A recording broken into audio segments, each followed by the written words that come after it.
Buenos días, queridos amigos. Shalom. Soy Silvia Baum de Gerson. Soy la presidenta de la Asociación Mexicana de Amigos del Instituto Weizmann. Me siento muy contenta de estar aquí hoy con ustedes, uno de los días de la pandemia, y tratando de disfrutar de una actividad científica muy interesante. Además de que estoy muy bien acompañada. Desde Israel tenemos que nos acompaña nuestro amigo Daniel Schmidt, CEO para América Latina. Bienvenido, Dani, Shalom, Laila Tov. También están presentes los distinguidos miembros de la Asociación Mexicana de Amigos del Instituto Weizmann. También nuestros hermanos de asociaciones para América Latina y los simpatizantes en general de la ciencia. Déjenme contarles que desde hace más de 70 años, el sueño del gran científico Chaim Weizmann se convirtió en realidad. Creó los cimientos del Centro de Alta Investigación Científica, que hoy conocemos como el prestigioso Instituto Weizmann de Ciencias en la ciudad de Rehovot, en Israel, en el cual se realizan proyectos de investigación de excelencia con tecnología de punta y de trascendencia universal. Desde entonces, ese centro del saber se ha dedicado a la generación de conocimientos científicos en ciencias básicas para beneficio de la humanidad. Hoy día está rankeado entre los mejores 5 a nivel mundial. Por otra parte, la Asociación Mexicana de Amigos del Instituto Weizmann dedica su entusiasmo y sus esfuerzos para favorecer la difusión de avances y el intercambio científico entre personas que colaboran en el Instituto Weizmann, los científicos, y también investigadores de alto nivel en nuestro país, nuestro querido México. Por eso, el programa de hoy consiste en entablar un diálogo que tenga que ver con investigaciones que ambos grupos, uno mexicano y otro israelí, han hecho en el CERN y ahora continúan. Por eso se llama Más allá del bosón de Higgs. ¿Qué avances, que han sido muchísimos, se han derivado de estas investigaciones nucleares a través de la mirada de dos representantes de estos grupos? El grupo israelí está representado por la profesora Shigma Bresler y el grupo mexicano por el destacadísimo investigador, doctor en ciencias, el físico Gerardo Herrera. Hace varias décadas se inició el proyecto de investigación nuclear en la organización europea, conocido como CERN, con sede en Suiza. Un proyecto prioritario de ese entonces fue descubrir el bosón de Higgs. Este proyecto resultó muy exitoso porque se descubrió esta partícula llamada en forma jocosa la partícula de Dios. Para este proyecto, la participación de los grupos de científicos mexicanos e israelíes fue muy relevante. Los ponentes de hoy, ambos investigadores de excelencia, son, como ya les mencioné, la profesora Shigma Bresler. Ella dirige el Laboratorio de Física Martín Kushner, destinado a la investigación de partículas elementales y astrofísica, allí en el Instituto Weizmann de Israel.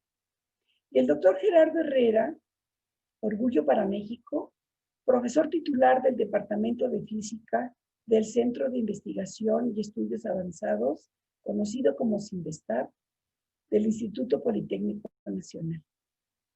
Él es coordinador del equipo mexicano que trabaja en el proyecto ALICE, allá en el CERN. Ambos coordinan proyectos muy importantes. Además de agradecer a nuestros brillantes investigadores su generosidad de compartirnos sus aportaciones, inquietudes y propuestas actuales, quiero comentar que nuestra asociación ha tenido particular interés en este proyecto, un proyecto de frontera.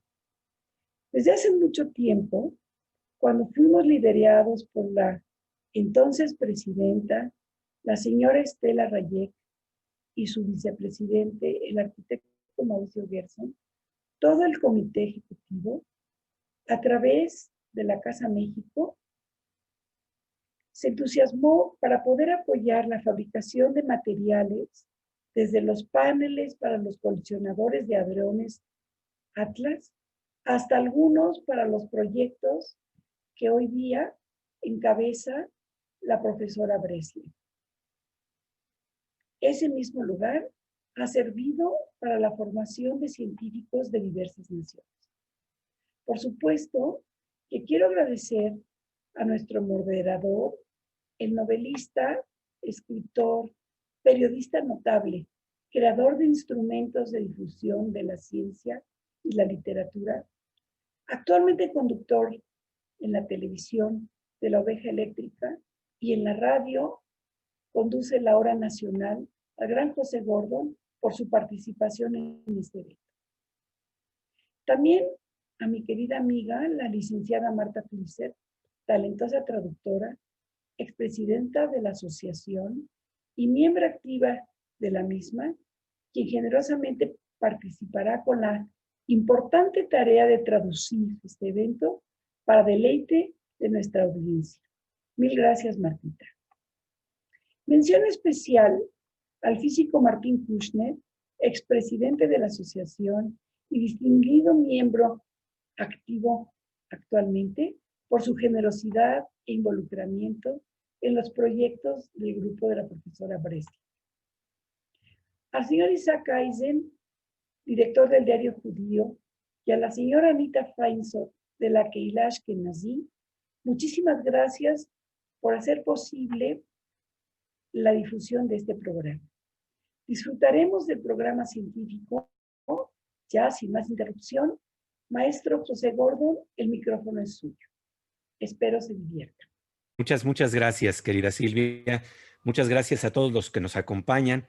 Y bueno, pues es un gusto encontrarnos para hablar, para conversar con dos destacados físicos sobre lo que estamos tratando de hacer para investigar los misterios del universo, para desentrañar de qué estamos hechos, cuál es nuestro origen y cuál es nuestro papel o nuestra visión dentro del universo. Y en este marco quiero subrayar algo muy importante de lo que se hace en el CERN. El CERN, el Centro Europeo de Investigación Nuclear, implica la construcción de un anillo de 27 kilómetros en donde las partículas subatómicas salen de lugares diametralmente opuestos para colisionar a velocidades increíbles. Estamos hablando de que se le da 11.245 vueltas por segundo a un anillo de 27 kilómetros. En ese laboratorio maravilloso hay 4 detectores fundamentales, 4 experimentos que se hacen clave, y en 2 de ellos participan precisamente nuestros ponentes del día de hoy. Shikma participa en el proyecto Atlas y Gerardo Herrera participa en el proyecto ALICE. Y lo que están tratando de hacer es que cuando se dan estos choques, implica esto tratar de desentrañar de qué está hecho el universo, de qué está hecha la materia. Pero hay algo muy importante. En este mismo marco, lo que está ocurriendo es que las energías de choque son tan intensas que realmente estamos hablando de energías similares a las que ocurrieron momentos después del Big Bang. Esto nos permite plantear que estamos investigando los niveles más finos de los átomos que nos componen, lo que permite que nosotros seamos lo que somos. Estamos hechos de átomos, decía el biólogo George Wald, ganador del premio Nobel, que los físicos son el instrumento que tienen los átomos para que los átomos puedan conocerse a sí mismos.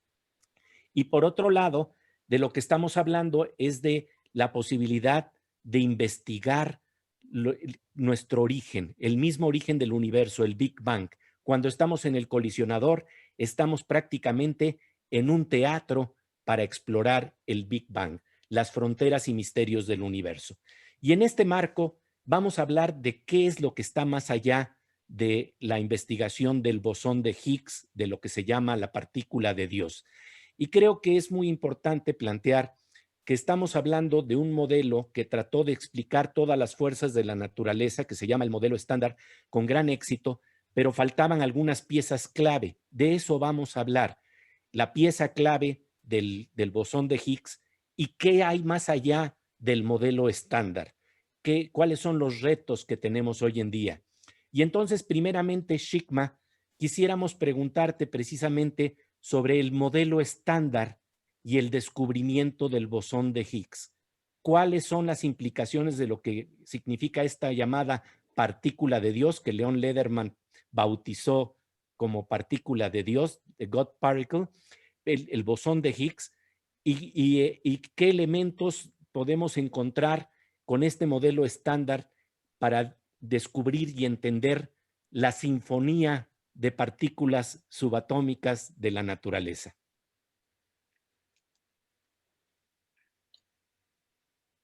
So first of all, for all of you, so good evening from Israel. Saludos desde Israel y al público, gracias por estar acá. Es un placer ser parte de este foro. Yo quiero compartir dentro de este modelo estándar que se mencionó. Este es el modelo actual en cuanto a las partículas irrelevantes del universo. ¿Cuáles son las características? ¿Cómo actúan entre sí? Esto es esencialmente lo que nosotros estamos buscando en nuestro laboratorio de alta investigación, viendo si las partículas son iguales o diferentes. Tratar de entender de qué está hecho todo y desde luego lo vemos desde la partícula elemental hasta algo que no puede, digamos, volverse más pequeño.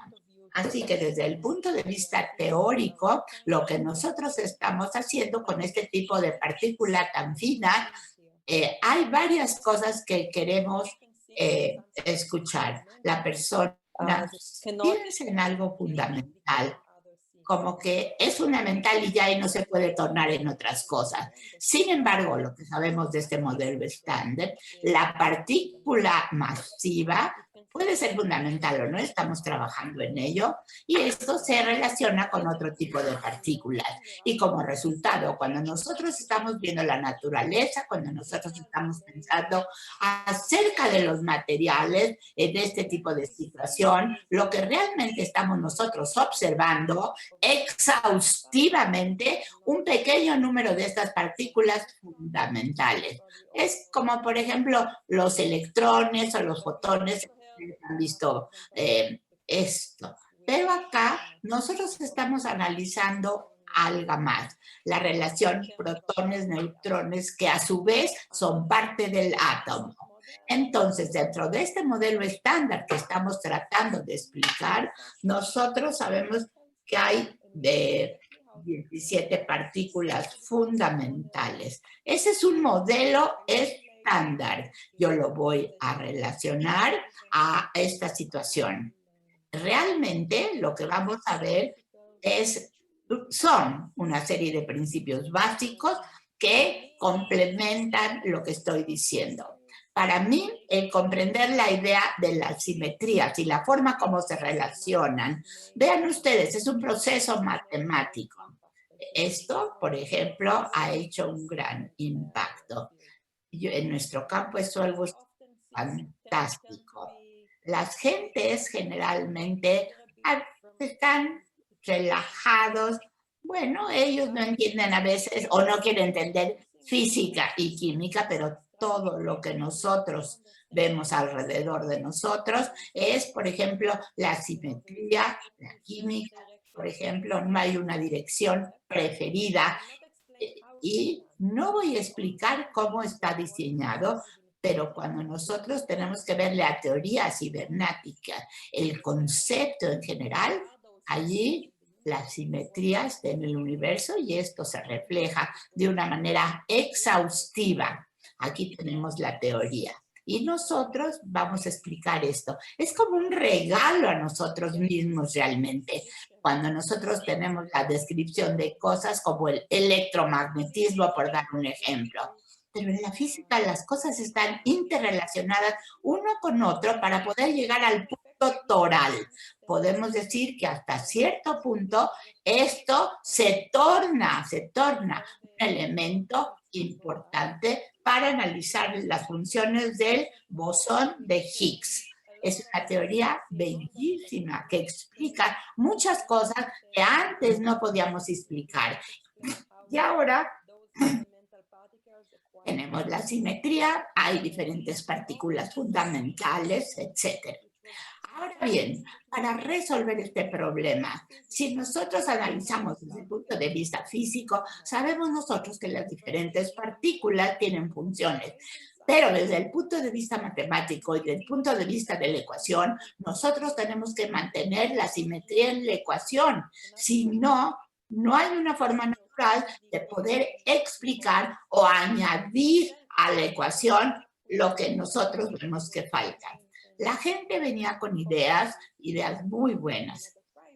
Una compañía que trabaja con la persona que ganó el premio Nobel, dice, hay que tener elementos masivos como base del problema estándar. Se añada un elemento adicional y por la interacción existente entre estas partículas, las partículas se vuelven masa. Cuando la masa en un momento dado es parte o forma parte de la partícula fundamental, entonces hay una interacción exhaustiva entre unos y otros. Y nosotros tenemos que considerar esto y analizarlo exhaustivamente. Y después, sencillamente, para poder resolver este problema, lo que nosotros vemos o lo que nosotros observamos, desde el punto de vista, digamos, mecánico de la ecuación, se sugiere que tiene que haber otro punto añadido. La combinación de las matemáticas conjuntamente con la física nos da un resultado positivo y óptimo para nuestro estudio. Y por otro lado, el papel de esto asociándose con estas partículas, aquí explicamos cómo la partícula fundamental tiene este objetivo. A ver. Esto es básicamente lo que nosotros utilizamos para pensar de una manera sencilla en cuanto a las partículas. El camino fue larguísimo, porque decían, ¿la partícula es un elemento masivo grande o no?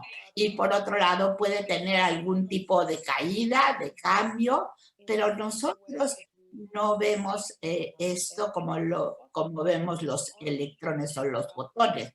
Pero nosotros podemos detectar el producto final. Eso es lo que podemos detectar. Y para producir este Higgs, esto presenta que esta caída no es tan sencilla, este decaimiento no es tan sencillo. Y entonces nosotros lo que estamos haciendo es tratar de encontrarlo en diferentes maneras, muchas maneras. De acuerdo. Gerardo, algo muy importante en este marco es entonces hablar de cómo, por ejemplo, Peter Higgs tenía esta hipótesis de que debería de existir una partícula que de alguna manera pudiera explicarnos por qué tienen masa las partículas en general. Ese era un problema del modelo estándar. El modelo estándar no nos explicaba por qué tienen la masa que tienen las partículas. Y esto es como plantear una especie de partitura que no tenía los instrumentos para ser interpretada. Y entonces llega el gran colisionador de hadrones, el gran colisionador de partículas de Ginebra, Suiza. Háblanos de esta búsqueda y cómo se da este hallazgo del que nos está planteando Shikma en relación a descubrir eso que Leon Lederman, con cierto humor e ironía, llamó la partícula de Dios. Entonces, explícanos por qué le decía la partícula de Dios y todo este viaje tan intenso, inmenso, para tratar de dilucidar con matemáticas y con experimentos la existencia real o no de esta famosa partícula.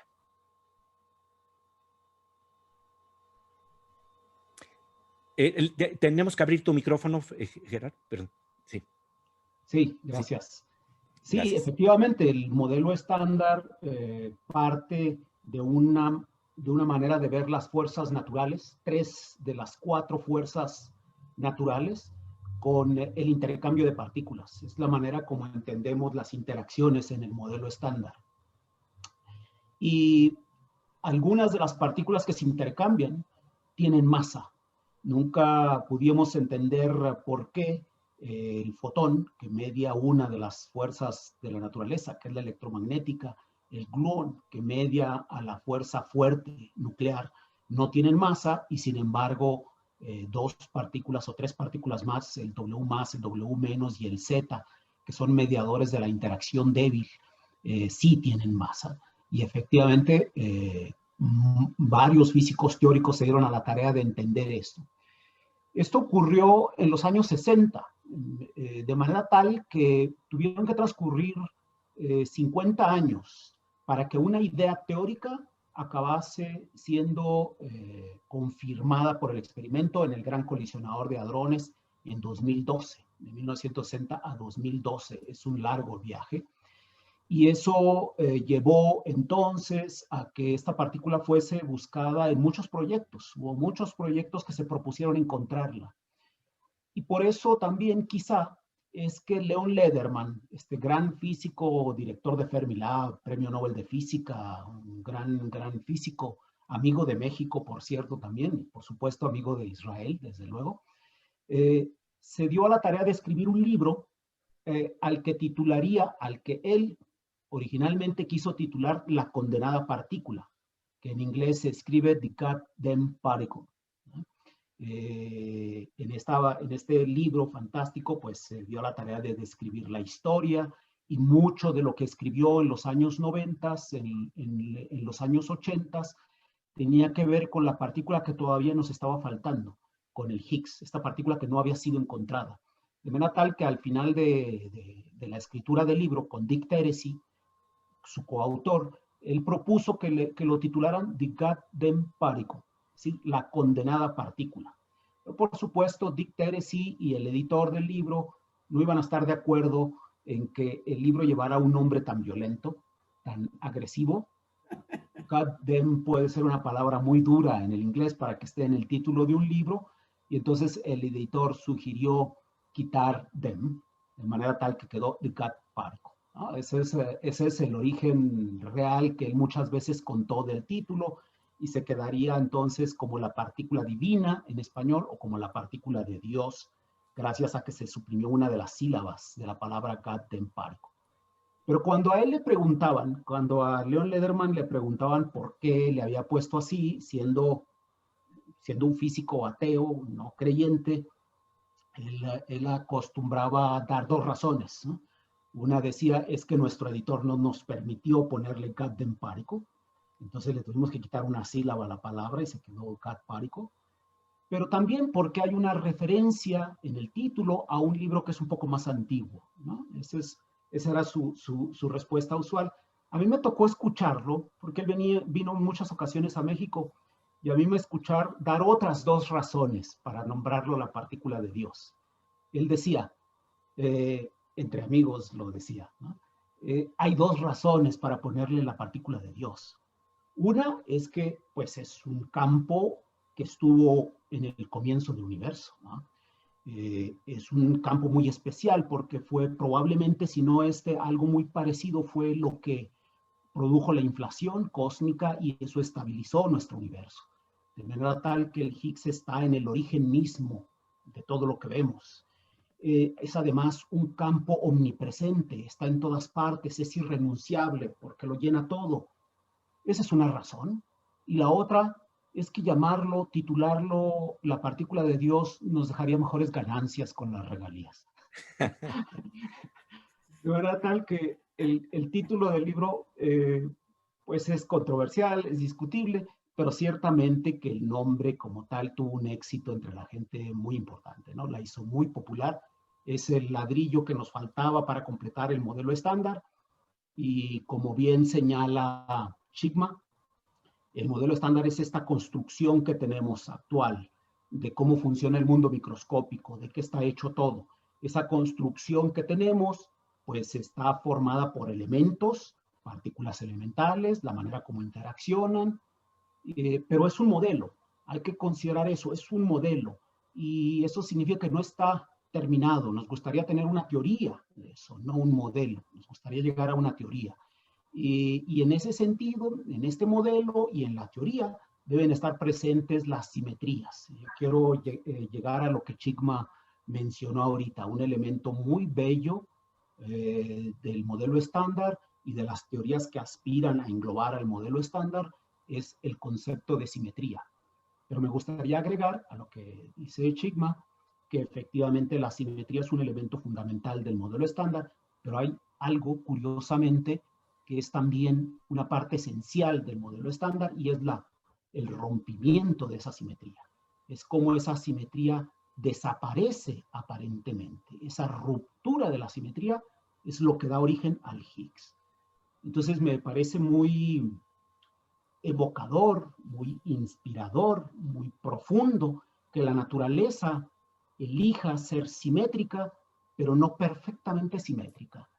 Que el universo se nos muestre simétrico, pero que también oculte las simetrías, que también desaparezcan de una manera sutil. Eso es el Higgs, esa es la partícula de Dios, una ruptura de la simetría que en cierta manera está presente también en nuestras ideas estéticas, ¿no? De lo que es bello, que no necesariamente tiene que ser perfectamente simétrico, sino que a veces tiene que tener un quiebre, una pequeña desviación de la simetría para que aparezca ante nuestros ojos como algo realmente hermoso, ¿no? Muy, muy, muy bonito, querido Gerardo. Sigma, cuando estamos hablando más allá del bosón de Higgs y del modelo estándar, es claro que tú planteas que hay ciertos elementos que nos están faltando para explicar ciertos fenómenos, como la gravedad o el origen de la masa de los neutrinos o la materia oscura. Háblanos de los experimentos que estás haciendo en Atlas, en el CERN, para encontrar evidencias de la física o para explorar evidencias de física que nos lleve más allá del modelo estándar. Sigma, first of all, is it clear? So first of all, as mentioned earlier, that we have different clues for the fact that there should be physics beyond the standard model. As you probably know, probablemente ustedes ya saben, la gravedad que se sienten sobre la base de vida diaria, la gravedad no es parte del modelo estándar. Ese es un pequeño ejemplo. Otro ejemplo, cuando nosotros vemos el universo en general alrededor de nosotros, tratamos de estimar o calcular cuánta de la masa que vemos en todo el universo puede ser explicada por las partículas, este bosón de Higgs, y formando esta parte del universo. Hay muchísimos misterios en este campo. Los misterios nos están indicando que el modelo estándar no es el modelo solo, como ya se mencionó, pero este modelo no explica todos los fenómenos que nosotros observamos, y entonces los problemas que estamos enfrentando es que por el momento, a pesar del hecho que el modelo estándar no está explicando todos los diferentes fenómenos, podemos decir que por otro lado, todo lo que el modelo estándar puede predecir para nosotros, realmente medimos y tenemos que ser correctos en la precisión en cuanto a las mediciones, una precisión exhaustiva, y por el momento estamos haciendo quizá una conexión, un punto una pauta que nos indique cómo funciona este modelo. la forma como fue evolucionando es que teníamos diferentes problemas que teníamos que explicar. Y podemos decir que la partícula, bueno, no tenía más funciones, era una simple observación y la teoría apoyaba esta apertura para tener una idea de la existencia de una nueva partícula. No tenemos la clave por el momento que nos puede guiar para tener una medición exacta, clara, para ver cuál es la extensión de este modelo. Hay un programa gigante para poder entender este modelo y en formas diferentes. Nosotros hemos tratado de ver los resultados en una intención de poder encontrar el meollo del modelo. Y entonces nos estamos enfocando en una rama de ello. Nosotros estamos buscando lo que denominamos claramente la asimetría o falta de similitud. Y entonces esto tiene que ver entre el comportamiento y entre la apariencia de los diferentes electrones. Frecuentemente lo estamos viendo. Y hay una partícula de electrones que básicamente tiene la misma propiedad que salen de la masa. Y es 200 veces más pesada que los electrones. Pero si vemos el modelo estándar con todo cuidado, nosotros vamos a adentrarnos dentro de la perspectiva de la simetría o del punto de vista de modelo estándar. Aquí se deben de comportar estos dos elementos de una manera similar, aun cuando existen problemas. Entonces, lo que nosotros estamos haciendo en el laboratorio, y acá el experimento se realiza, recaba todos los datos, todos los resultados, y vemos la región en la cual hay una gran cantidad de datos para encontrar la forma para buscar los datos, que a nuestra vez nos dará la simetría y sabremos más acerca del comportamiento claro de los electrones. Y dado que el modelo estándar está proyectando una simetría o similitud muy grande hasta cierto punto a donde hay una corrección, si nosotros podemos encontrar una región en donde nosotros vemos esta semejanza, esto nos da una indicación que es una región potencial que la física todavía no ha trabajado totalmente. Esa investigación nos ha permitido diferentes formas de analizar los datos, aparte del elemento no estándar. Yo estoy involucrada en diferentes tipos de estudios y estoy trabajando de formas diferentes. De tal suerte que lo que hacemos es esto. Hay un modelo teórico que trata de trascender el modelo estándar. Vemos las predicciones, cosas que están ahí, que, digamos, se pueden calcular los datos, luego se conduce una investigación directa con este tipo de predicciones. De tal manera, es difícil explicar un formato. No tenemos en un pizarrón para poder escribir, pero bueno, lo que yo creo es que nosotros estamos buscando, luchando constantemente para encontrar el dato. Se debe de hacer de una manera muy general, no de una forma teórica, como un modelo teórico.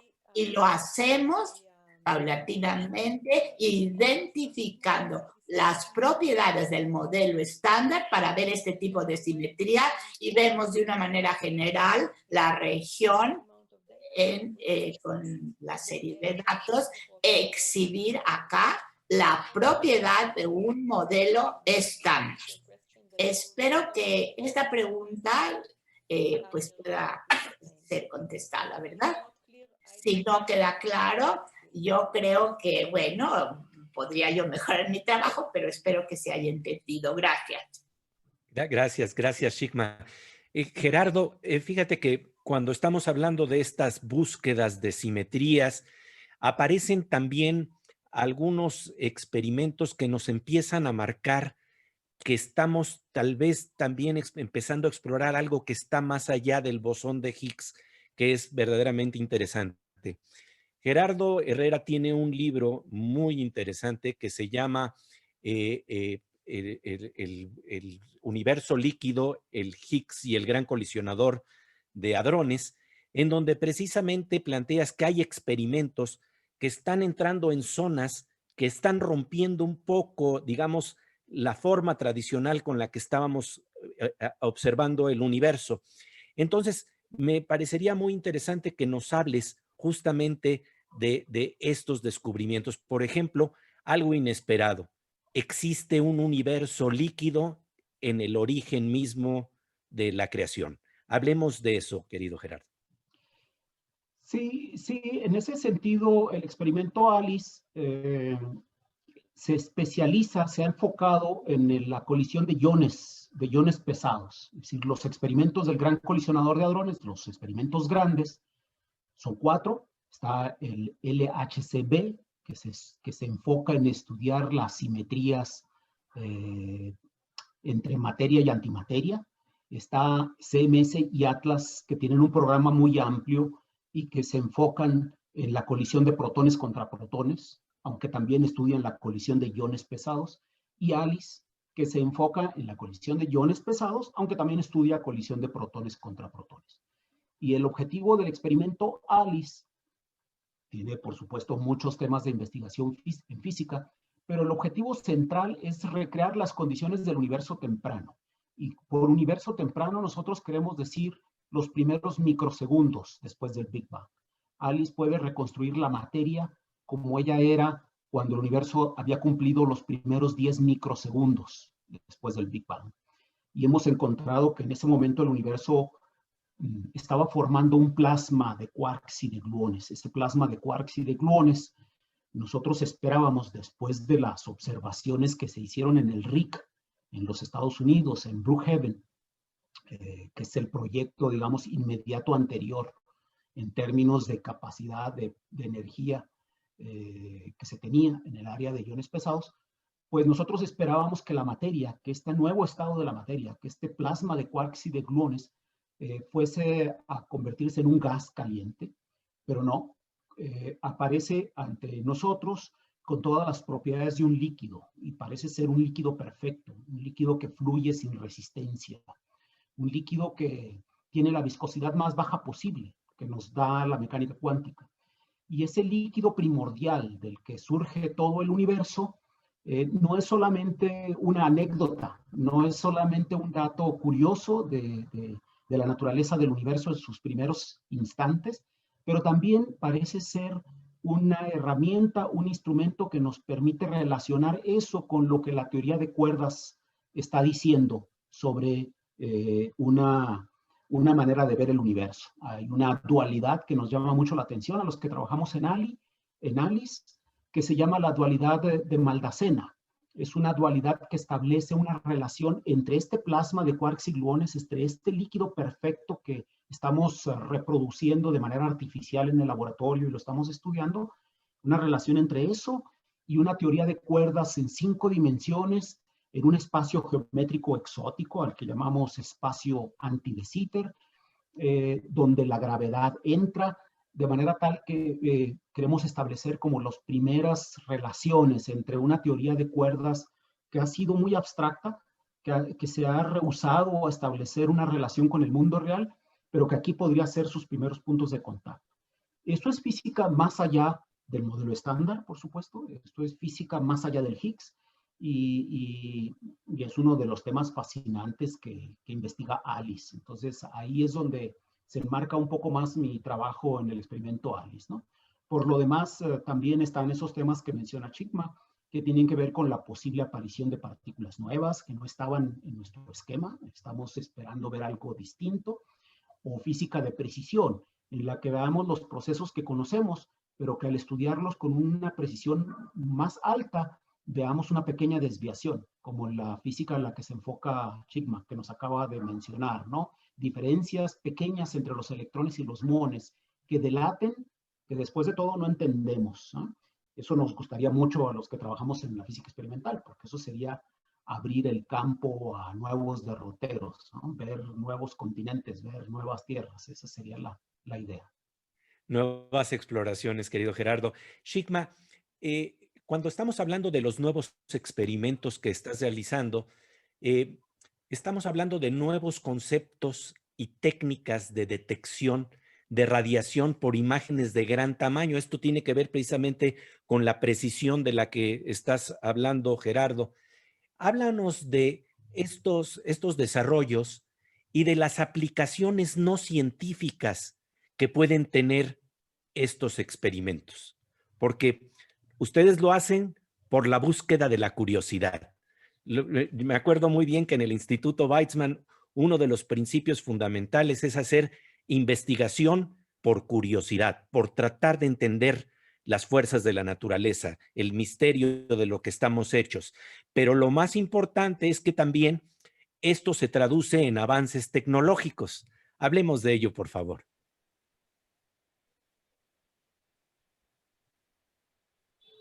Sure. So first of all, this is a great opportunity to actually, Bueno, es una gran oportunidad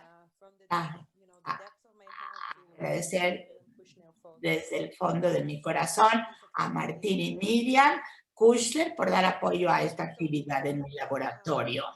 Habiendo dicho esto, cuando nosotros estamos hablando de una manera muy natural de los datos, los experimentos, cómo se recaban los experimentos, etc. Pero hay que recordar que esta es una máquina bárbara, muy, muy impresionante, que incluye muchas diferencias en cuanto a tecnología. Esto se desarrolla en diferentes lugares del mundo y ya por muchos años. Y por otro lado, como científica, siempre pienso acerca del futuro, quiero ver cuáles son las limitaciones, las quiero identificar y la máquina nos permite hacer mucho.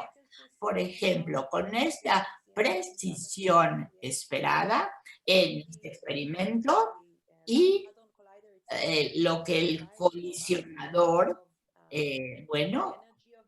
hace, la energía de la interacción y así sucesivamente. Y el tipo de colisión que es importante. Y en un momento nosotros vamos a estar limitados. La máquina no va a ser suficiente, no va a ser tan precisa para lograr este tipo de precisión. Esa es una de las razones por qué trabajamos de una manera exhaustiva los datos, desarrollamos diferentes formas de pensar, diferentes tecnologías y tenemos que ver cuáles van a ser las demandas en el futuro, cuáles son los puntos ciegos que no podemos ver, no podemos encontrar, no podemos detectar en este tipo de sistema. Y lo que yo mencioné también a Martín y Miriam Kushner, bueno, ellos son parte de nosotros, nos ayudan, así que la tecnología para el futuro se está desarrollando. En mi laboratorio nos enfocamos en diferentes tipos de actividades. Una se relaciona al futuro, los experimentos, de tal manera que la siguiente generación de colisionadores va a estar en diferentes lugares del mundo y van a haber diferentes opciones como resultado. Y luego nosotros tratamos de desarrollar ciertos materiales de conexión. Se deposita la energía en estos elementos, en los hadrones, y vemos una de las limitaciones que tenemos hoy por hoy es el hecho que no podemos medir la energía depositada por cierto tipo de objeto que llamamos jet, es decir, una cantidad de partículas que salen volando y que tienen todas casi la misma dirección. Mencionamos la energía como un orificio, como un hoyo, y con la precisión en la cual nosotros podamos medir, esto va a ser fantástico. Esta limitación se va a tornar en precisión para medir aquí el W boson. Entonces, nosotros tratamos de hacer lo siguiente en el laboratorio. Nosotros tenemos este elemento de Higgs, el bosón de Higgs. Vemos la energía en jet, a chorro. También lo podemos ver que puede convertirse en masa. Todo esto lo vamos a ver con mayor precisión. Y eso al final del camino nos va a dar la posibilidad, la forma de cómo el bosón de Higgs empezó, cómo trabaja y todo esto de una manera más precisa, concreta. Y si me regreso a la razón de por qué nos metimos en esto, aquí vemos, queremos saber el producto principal del bosón de Higgs. Y esto probablemente nos permita entender la desviación del modelo estándar actualmente en existencia.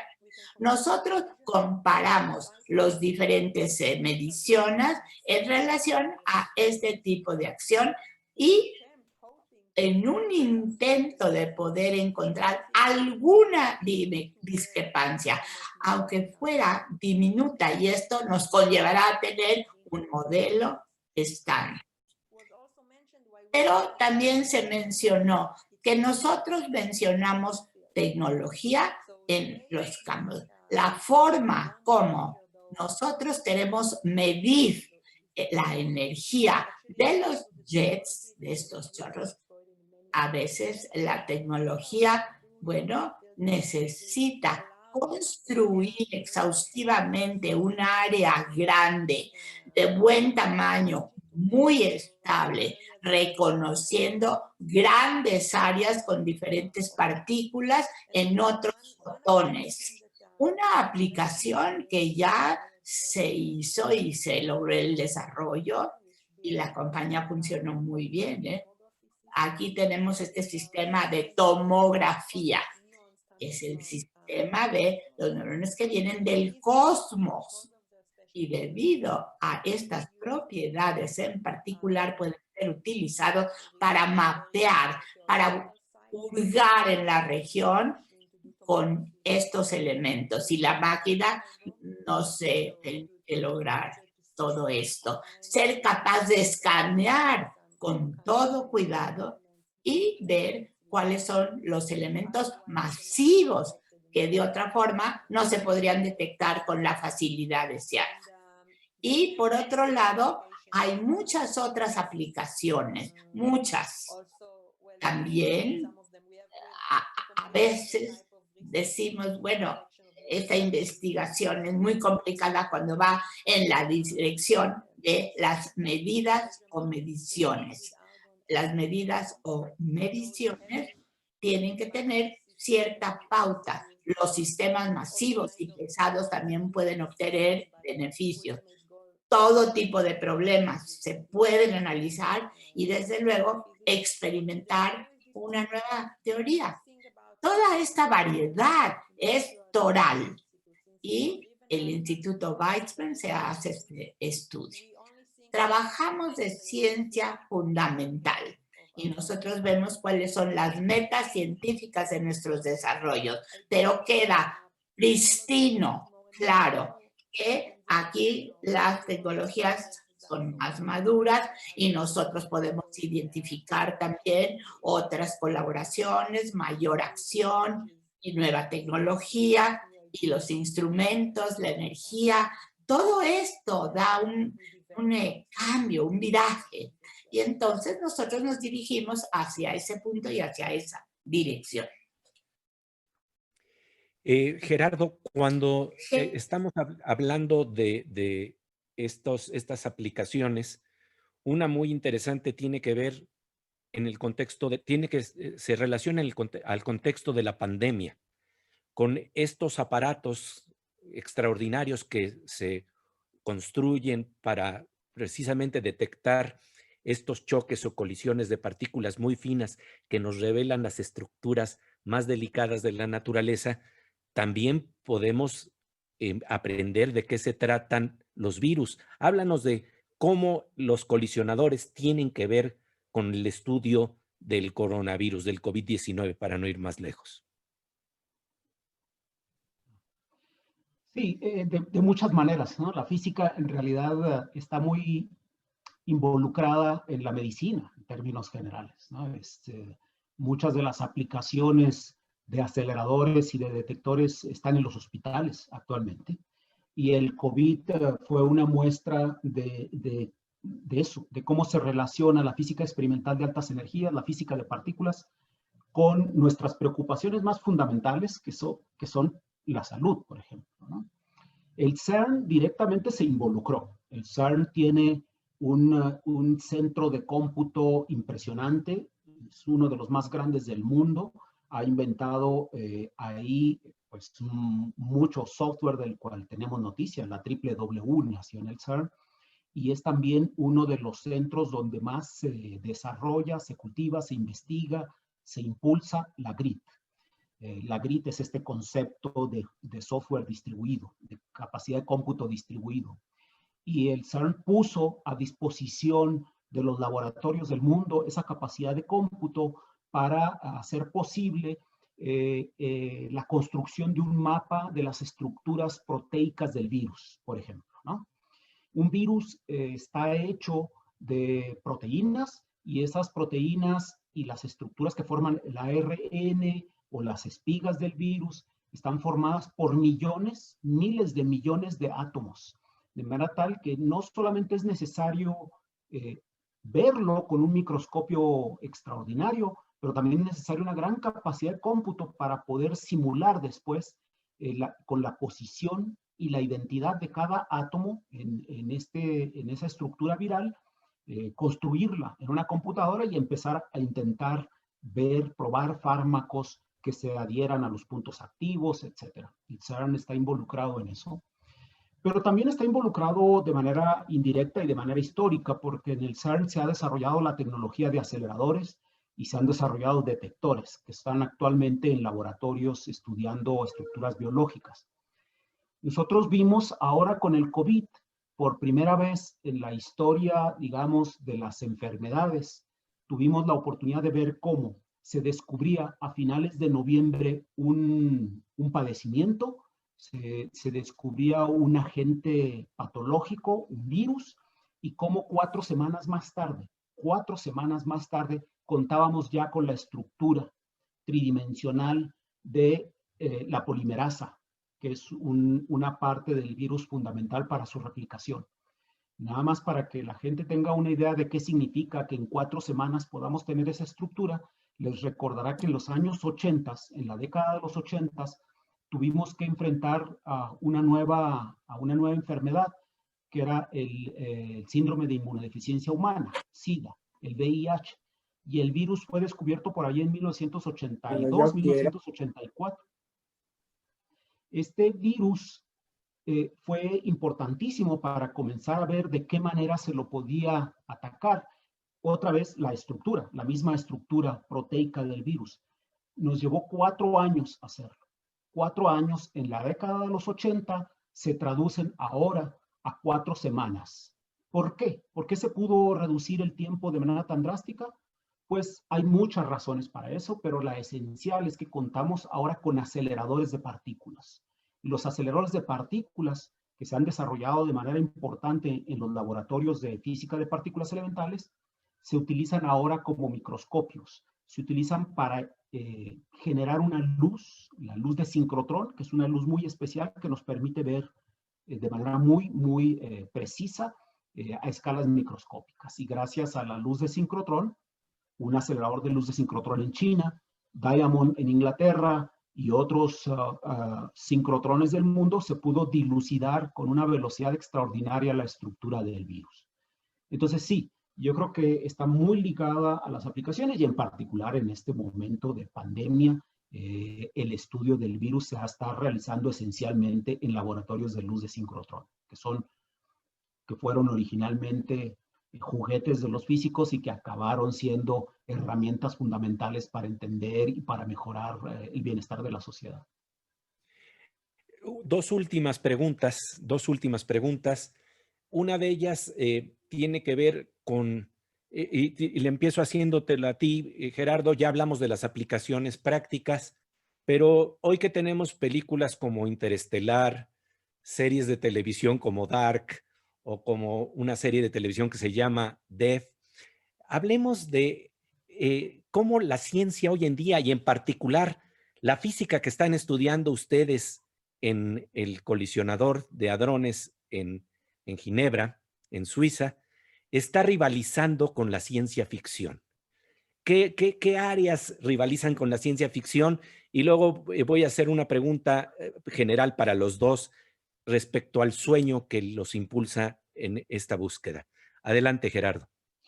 Sí, bueno, efectivamente la ciencia ficción ha estado muy de cerca siempre con los desarrollos de la física moderna, ¿no? Es indudable. Acabas de mencionar algunos de los hits de Netflix o otras producciones como Devs, y hay que mencionar el estreno de Christopher Nolan. Christopher Nolan acaba de estrenar y se esperó por meses para que saliera al mercado Tenet, su nueva película.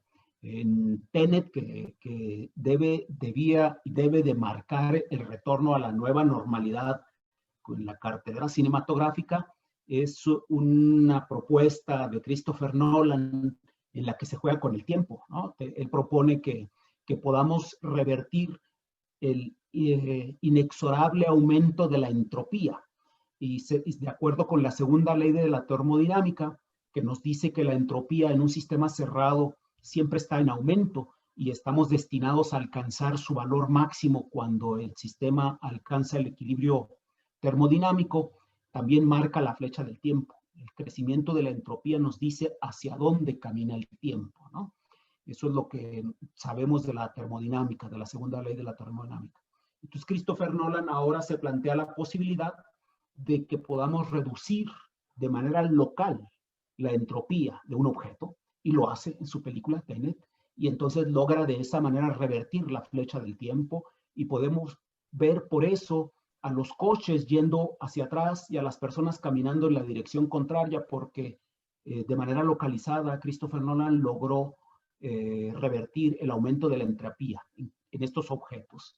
Y entonces monta un drama extraordinario de espías al estilo de James Bond en Tenet, ¿no? que siempre viene, por supuesto, aderezada con un montón de ideas alrededor de la física moderna, de la física de partículas elementales y de la mecánica cuántica. Sí, yo creo que está muy ligado.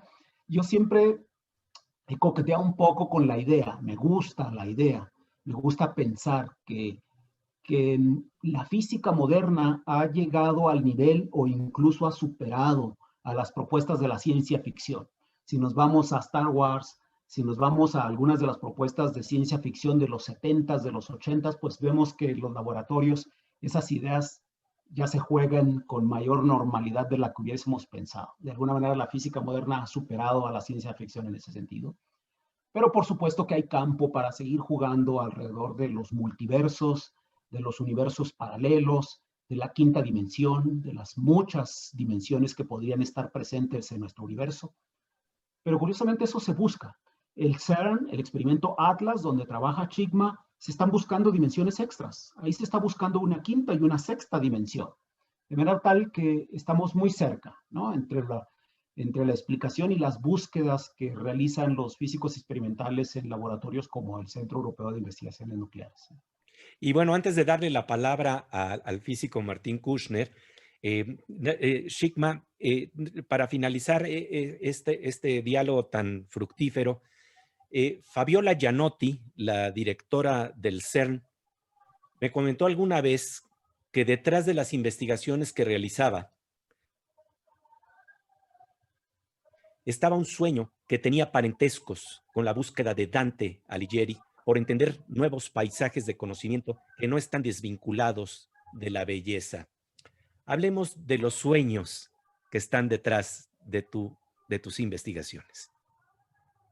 Talk about the things that are beyond and that your research. Sí. Yes. So the question was about my dream? Yes, about the dreams that has to do, Okay. to do with knowledge that inspire your research? Bueno, vamos a contestar.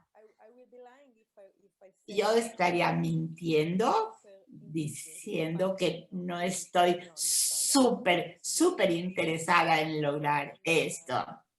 Claro, es la, digamos, corona de oro de lo que nosotros queremos en nuestra investigación. Pero podríamos decir que dentro de la curiosidad, dentro de este impulso, yo voy a mi gran sueño paso a pasito.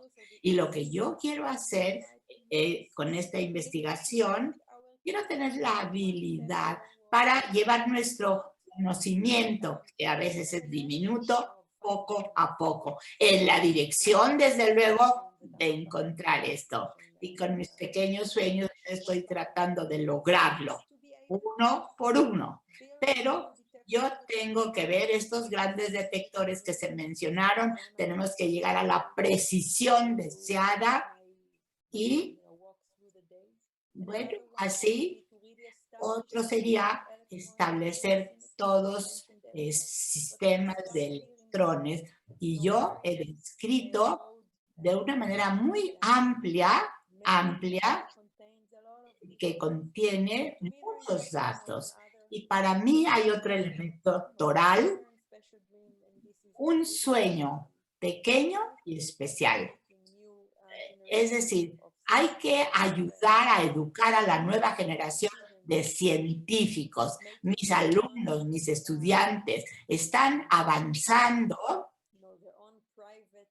y están dando pasos para ver el material, para ver cómo se conducen, cómo llevan a cabo la aplicación de estos sueños. Y es la historia de SEB. Había un sueño maravilloso, el gran sueño, pero está hecho de pequeños sueños y todo mundo puede encontrar esto allí, sin deteriorarlo, al revés. Y esto es lo que me ha impulsado a lograr este objetivo. Además de que doy muchos pequeños pasos para hacer lo que estoy haciendo.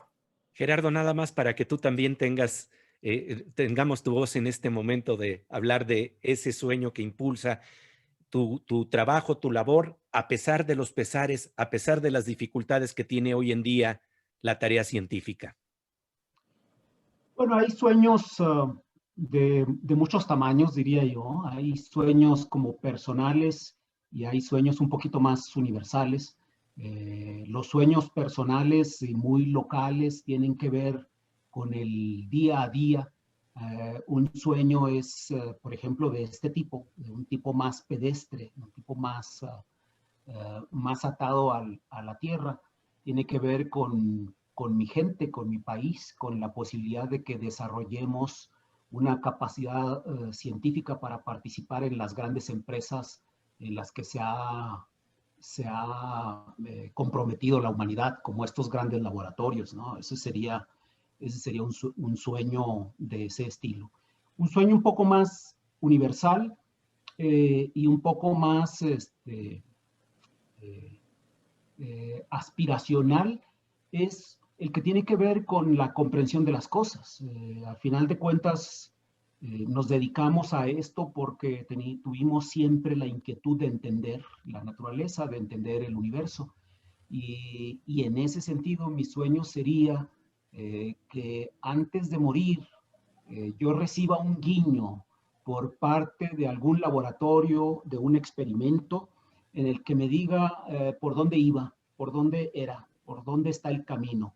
Si bien no llegaremos a entender por completo cómo está hecho el universo, cuáles son las fuerzas, si las fuerzas se unifican o no se unifican, si existe una quinta dimensión o no existe, no sabremos muchos de los cuestionamientos que nos planteamos al comienzo. Sí me gustaría como sueño tener un guiño en los próximos años, en los años por venir, de estos proyectos gigantescos que estudian cada vez con mayor profundidad la naturaleza, y que me digan por dónde va, por dónde era, ¿no? Y creo que ese sería un sueño de largo alcance. Ah, muy bonito. Y el físico Martín Kushner quiere hacer unos comentarios para todos nosotros. La verdad, les agradecemos profundamente a Shikma y a Gerardo su presencia. Y Martín, pues para cerrar con broche de oro, plantéanos precisamente qué es lo que te plantea este diálogo y esta conversación.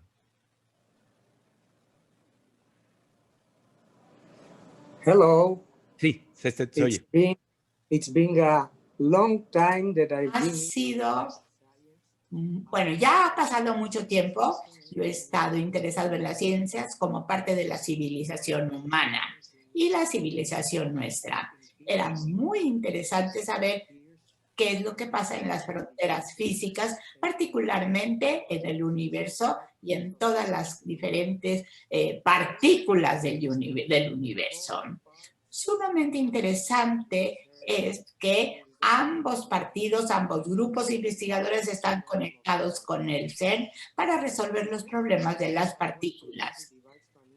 La primera vez que fui a visitar el Instituto Weizmann y visité el laboratorio del profesor Osseri, había un átomo en medio del experimento y se paró.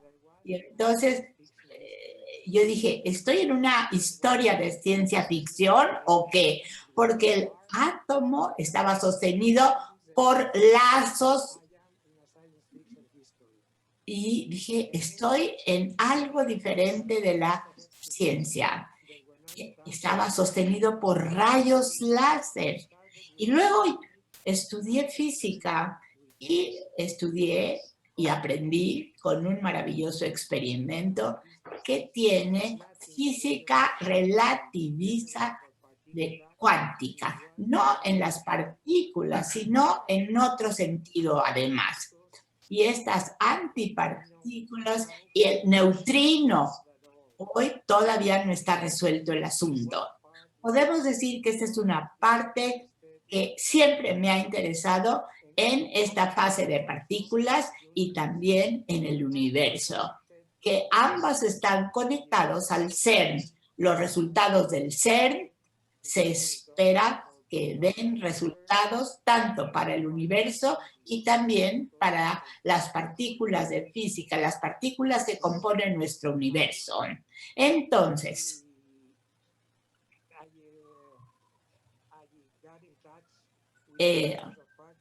me contacté con Sigma, me gustó su proyecto, todavía quiere buscar las calidades de los neutrinos, yo lo veo que, bueno, lo van a trabajar en el laboratorio y lo hacen ya, y esta es una parte que me interesa muchísimo. Y yo, cuando comencé, había, por ejemplo, un poco de simetría, pero entonces yo me siento ahora muy, muy feliz de escuchar lo que se ha logrado y cómo las fronteras en la física y en la astronomía van abriéndose. Y también la física y la astronomía han estado conectadas ya muchos años. Desde Newton, física y astronomía han estado exhaustivamente conectadas. Y acá han habido una serie de estudios, física nuclear, sumamente interesante poder ver cómo un experimento que en un momento dado no era bien conocido, comenzamos a entender cómo el núcleo se convierte atrayendo la energía y cómo funciona y le da vida a este planeta. Y estoy muy contento con esta conexión entre Shikma y Gerardo. Y yo espero, bueno, que siga y que nos enseñes cuál es la frontera de la física hoy por hoy y también la astronomía. Nosotros sabemos que la física atómica o la mecánica cuántica pueden ser una parte muy importante de la tecnología moderna. entendiendo cómo funcionan las moléculas, por un lado, entendiendo cómo los átomos están interconectados o conectados, y este es uno de los grandes logros de este tipo de acción. Quiero felicitar tanto a Sigma como a Gerardo por su trabajo y por las cosas tan interesantes que escuché el día de hoy. Muchísimas gracias. Muchas gracias, querido Martín. Mil gracias, Sigma Bressler, profesor Sigma Bressler, doctor Gerardo Herrera. La verdad es que nunca anticipé que esta plática hablara incluso de acciones que se toman y que tienen que ver con la física y con la pandemia. Me encantó saber de todo, que debe haber muchísimas aplicaciones que desconocemos que saldrán de estos experimentos increíbles que ustedes llevan a cabo. Deseo finalmente agradecer a José Gordon, a Martín Kushner, a todos los amigos de la asociación, a Marta, a Isaac, y deseo que los sueños que ustedes plantearon aquí se realicen para bien de todos. Y me gustaría invitar a todos los aquí presentes que sigamos apoyando a la ciencia para el futuro y el beneficio de la humanidad. Muchísimas gracias.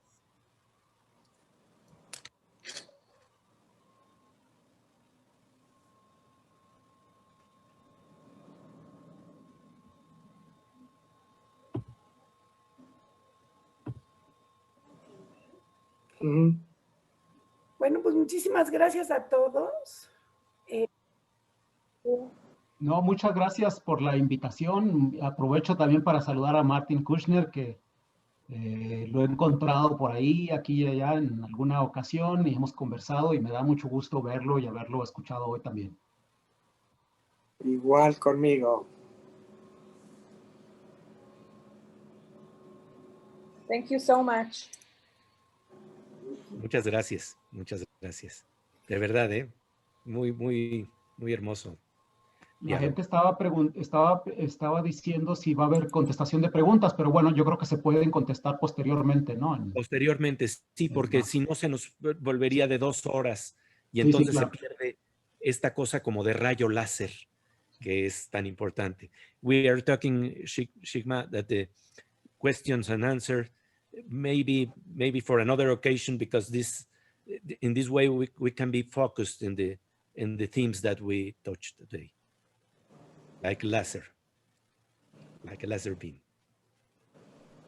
Thank you very much. Thank you very much. Toda raba. תודה רבה. Leiteraot. Gracias, qué Gerardo, gusto, de verdad. qué gusto estar aquí. Muchas Sí. gracias. Muchas gracias. Felicidades, felicidades. Gracias, Marta. De veras espléndido lo que hiciste, Isaac, de verdad, y también Paulina. Martín, de veras, muchas gracias a todos. Silvia, querida. Gerardo, Sigma. Gracias, Pepe. Gran labor, interesante.